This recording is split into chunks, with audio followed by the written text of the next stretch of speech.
Okay, sorry, I had to stop the video to make sure you guys could see and hear what I was trying to say. All right, so the next example, 2x squared equals 8. Okay, so here this is just kind of a couple of steps to solve. Once again, just getting x by itself. I'm going to divide both sides by 2, okay, here and here. And when I divide both sides by 2, I get x squared equals 4. Okay, and then once again, to get rid of that square, I have to take the square root of both sides. Okay, and then the square root of 4 is plus or minus 2. So the answer to this quadratic equation is -2 and +2. Okay, now those are pretty basic examples. I'm going to show you some examples now where the answer looks a little different. Okay, but you still are working it the same way and solving it the same way. Okay, so our next example, m squared minus 18 equals -18. Okay, now my first step here in getting m squared by itself is to add 18 to both sides. Okay, and now I'm going to get m squared equals 0, because if I add 18 here, add 18 here, I get 0. Now from here, once again, I've got to take the square root of each side, and I get m equals 0. Okay, so the answer to this quadratic equation is 0. That is an option sometimes. Sometimes you may get a quadratic equation and the solution to that quad is 0, and that's normal. Okay, all right, so let's move to the next slide. Okay, now here's when it gets a little different also. Okay, I have b squared plus 12 equals 5. Okay, my first step here is to subtract 12 on both sides, and I'm left with this. Okay, b squared equals -7. Now, some of you might already notice the error here, okay? Because when I want to get b squared by itself, I take the square root of both sides, but what happens here? I can't take the square root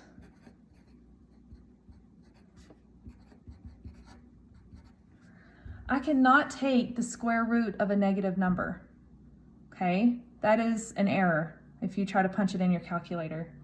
So, because you cannot take the square root of a negative number, this answer has no solution, okay? There's no solution to this quadratic equation.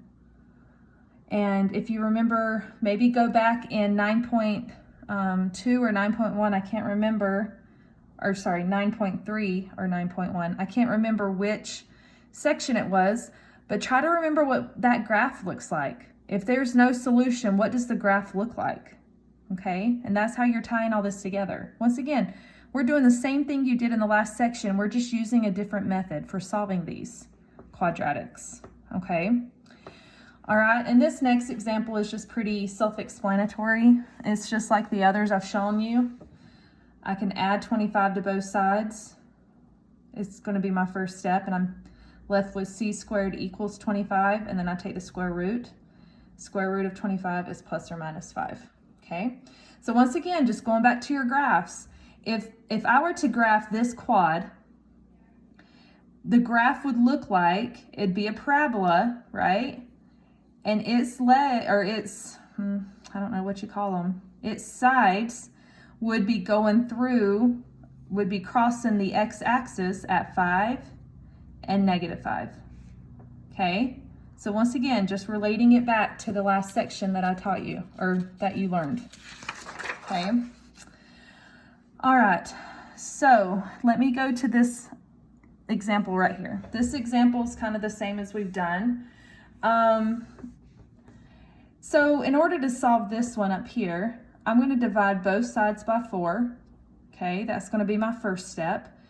And see here, now I get z squared equals 9 over 4, which looks a little different, but you guys should still know what to do here. I'm going to take the square root of both sides. When I take the square root of a fraction like this, I'm going to take the square root of the numerator, and then I'm going to take the square root of the denominator. Okay, and so the square root of 9 is 3, and the square root of 4 is 2. And don't forget that plus or minus, okay? So the answer to this quad is, or the answers are negative 3 over 2 and positive 3 over 2. So that's what that would look like. Okay, now this last one, or I don't know if it's the last one, but this one, the next slide down, right here. So now they're giving me something that looks just a little different, okay? But once again, you guys still have the tools and know how to solve this, okay? So I'm treating it just like I have anything else.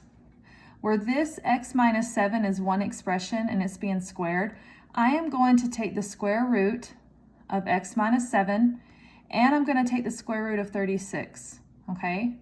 Now, when I take the square root of x minus 7, I'm left with just x minus 7. But when I take the square root of 36, I get a plus or minus 6. So this is what I have going right here, okay? X minus 7 equals plus or minus 6. So now I'm going to have to divide these out, okay? I'm going to set one equation equal to the positive 6, and then I'm going to set that x minus 7 equal to the negative 6. And I'm going to solve them separately, okay? So in order to solve x minus 7 equals 6, I'm going to add 7 to both sides, and I get x equals 13. And now I'm going to look to this other equation. To get x by itself, I'm going to once again add 7 to both sides, right here. And now I'm going to get x equals 1. So my two answers for this one are 1 and 13. Okay? All right, moving on. Okay, that was just a ending to the same problem I just did. Okay, so you guys just try this one on your own, okay? And here's my work. Once again, I'm going to take the square root of both sides to get that x plus 9 by itself, to undo that square. So here I get x plus 9 equals plus or minus 8, okay?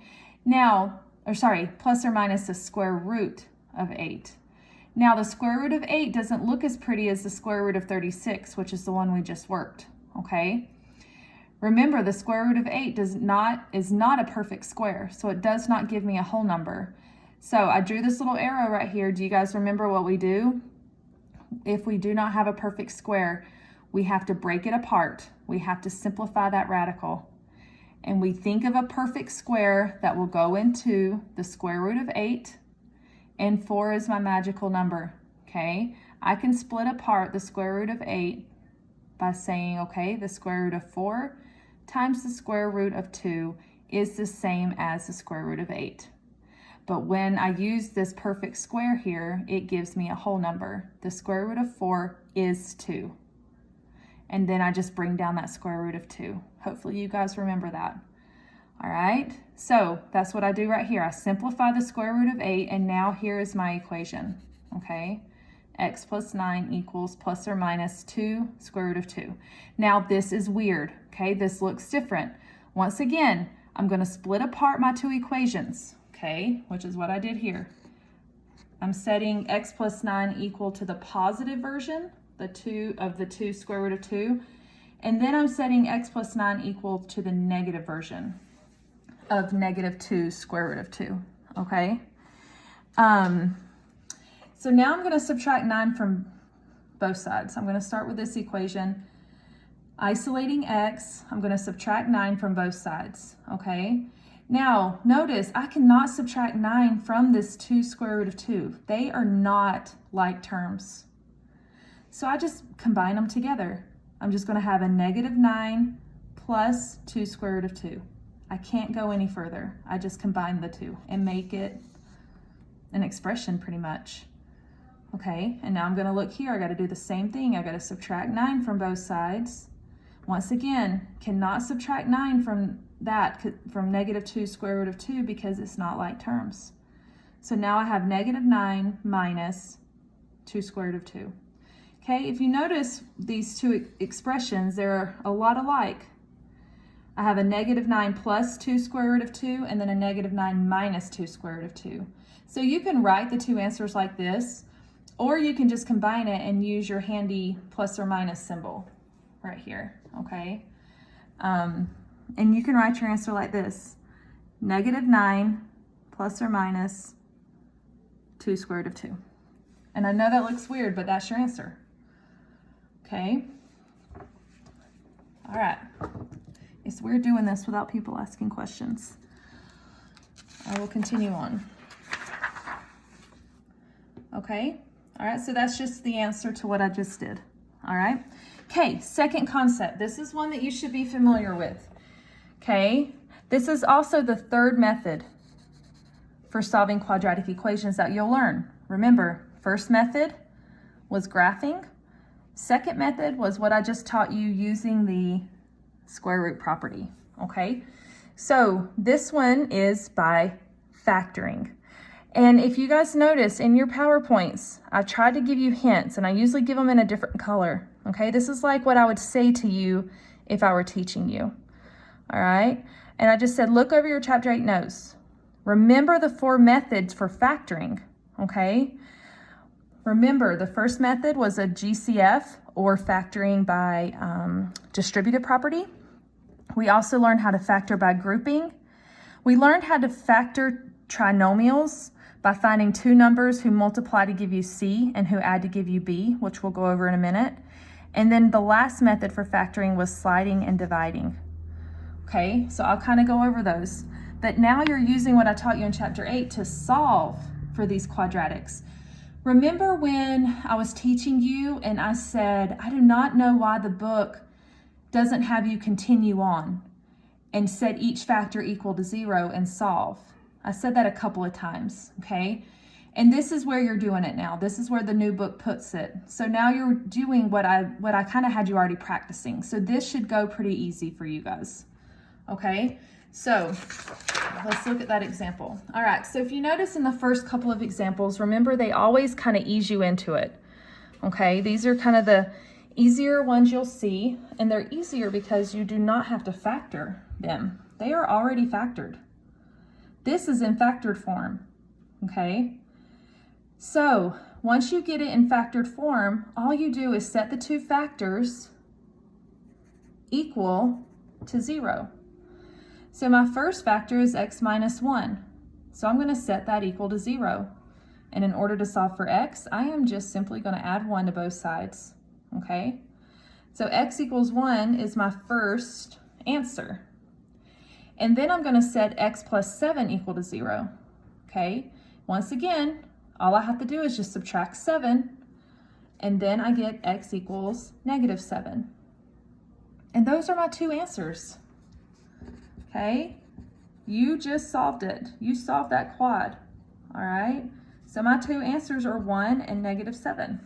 That's your answers. Those are your answers.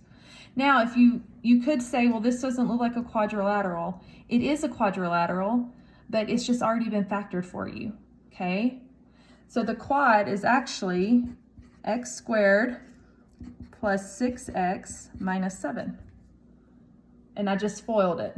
Okay, if I were just foiling it in my head, that's actually what the quad is. It's just already factored for you, okay? This example also is already factored, all right? But notice what's weird. Not weird, just different. X minus 4 squared, it's a repeated factor. It's the same. So you're just gonna solve the equation by setting x minus 4 equal to 0.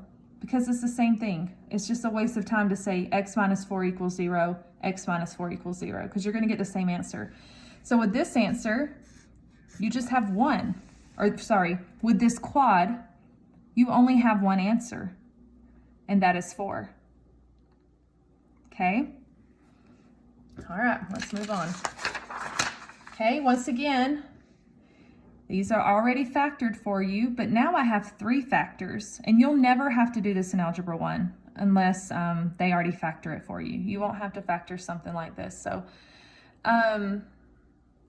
anyway, so if I have 3 factors, once again, I just set all 3 factors equal to 0, and I kind of showed my work. My first factor was 2x plus 1 equals 0. I subtracted 1 from both sides, then I divided by 2. And I got x equals negative 1/2. Then my second factor was 3x minus 2. Okay, here's my work. I set it equal to 0. I added 2, then divided by 3. and x equals 2/3. And then my last one was x minus 1, set it equal to 0, added 1 to both sides, and I got x equals 1. So your answers here, there's 3. Okay, I had -1/2, 2/3, and 1. Okay, those are all my answers for that one. All right, so you can just keep going. I won't go over this, but you do the same thing here. Maybe try doing that on your own and see how you do. Okay, so now we're starting to get into a little bit more difficult problems. Here we have c squared equals 10c. Now that looks funny. Okay, with a quad, I need everything on one side and it needs to be set equal to 0. Okay, so in order to move, I need to get everything to the left side. I am going to subtract 10c and move it over here with c squared.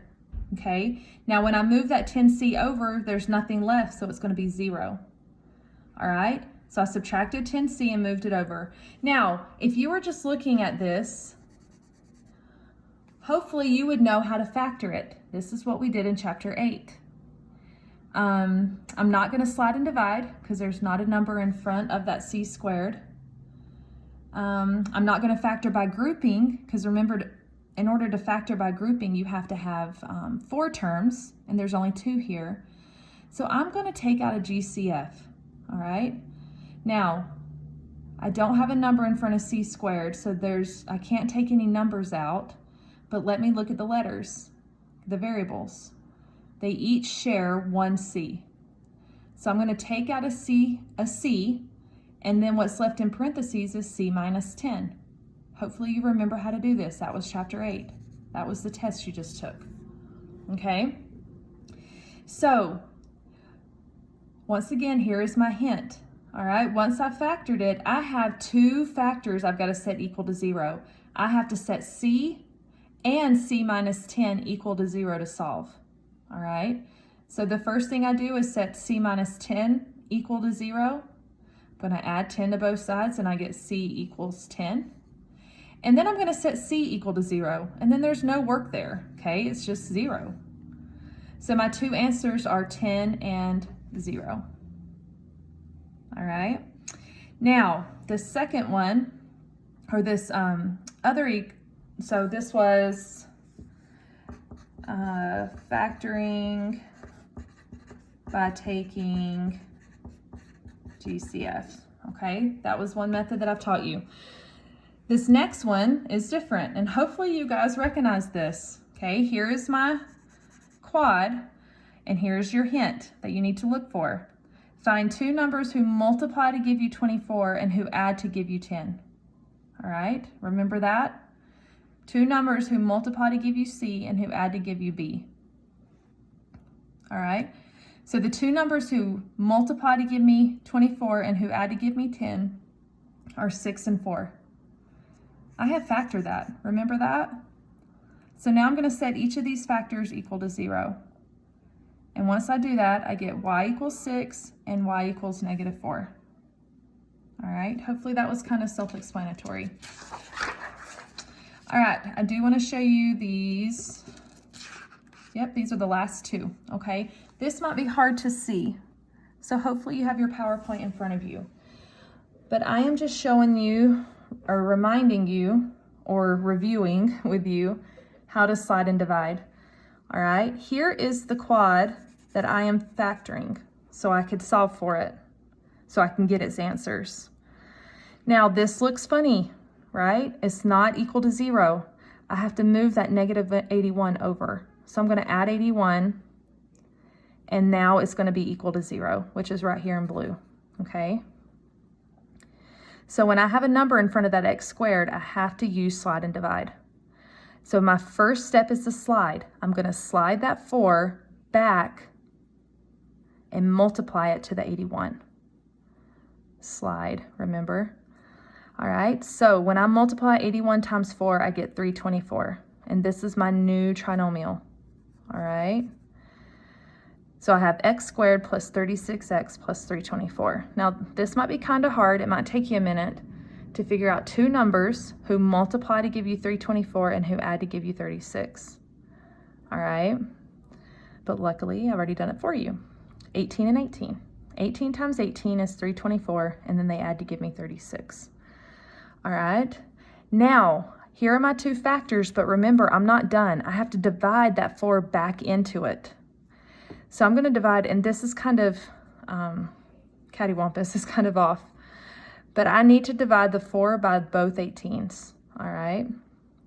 Now, dividing 4 into 18 does not give me a whole number, so I have to reduce the fractions, and I can reduce them. 18 over 4 reduces down to 9 over 2.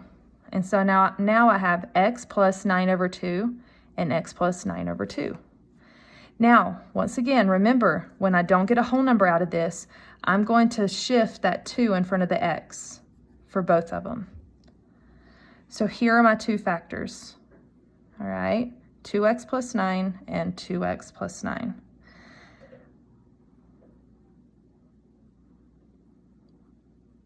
Sorry, I'm just reading ahead. So they're solving the same equation by a different method right here. So you can choose to ignore that if you want. It's completely up to you. But what I'm going to do basically now that I have factored this, 2x plus 9 and 2x plus 9, I got to set them both equal to 0. But remember, they are the same equation. So I only have to do it once. Okay, once again, there's your hint. Now that you have your two factors, set them equal to 0 and solve for x. So I'm going to subtract 9 from both sides. Okay, and do I have room? I can show you down here, although this is exactly what we've done, this whole section. Subtract 9, then I get 2x equals negative 9.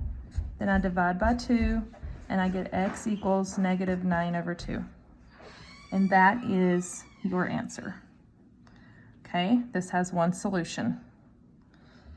All right, so hopefully this helps. I hope my tutorials help you. If not, you can always maybe watch a YouTube. I haven't decided yet if I'm going to necessarily link a YouTube video that I have not done to the resources. I will still link the tutorials from the book onto your resources, but hopefully between the tutorials of the textbook and then this tutorial that I've done, you guys can figure it out. And then there's your assignment. So good luck, and just let me know if you need anything.